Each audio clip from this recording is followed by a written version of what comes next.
Ito guys, magpapalit ako ng fuel filter. Baklasin nyo lang yung dalawang tornilyo dito sa taas. Alisin nyo din itong hose nya para sa natatapong gasolina yan. Pag nagpapagas kayo yan, natatapon yan. Sunod, alisin nyo itong wire.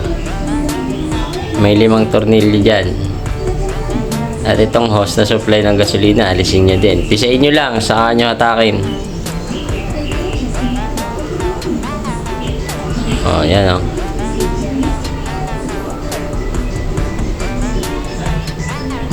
Limang tornilyo lang yan, 5. Luwagay nyo lang yan.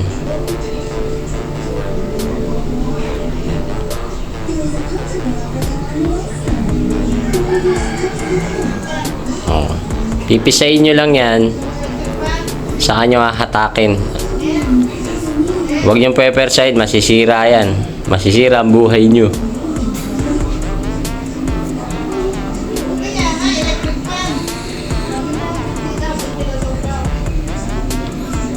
Ikot nyo lang, saka nyo iangat.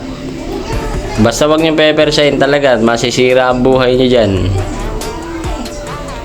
Dun sa filter, ganun din. Alis lang, pihit, tas hatak. O, pagkakabit, ganun lang din. Pihit. Hanggang sa mag-lock yung dalawa. May ano yan eh. May kalawit ba? O yan. Sa pagbabalik, ganun lang din.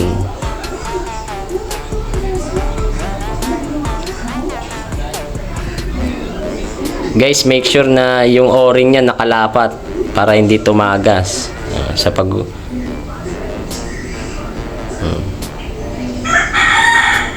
may pattern yun sa tornilyo. Unti-unti nyo lang higpitan, makukuha nyo yan. Para yan sa ating mga masisipag na service. Balik nyo lang yung hose, pisil, pasok. O, ganun din sa wire. Unti-unti nyo lang balik yung tornilyo. Huwag nyo ihigpitan isa-isa. Lagay nyo muna lahat, saka nyo higpitan sabay-sabay. Ganun lang. Iwas paling. Iwas lost thread. Balik nyo lang ulit yung cover. Ganun lang. Okay. Para yan sa mga service nating pumupugak-pugak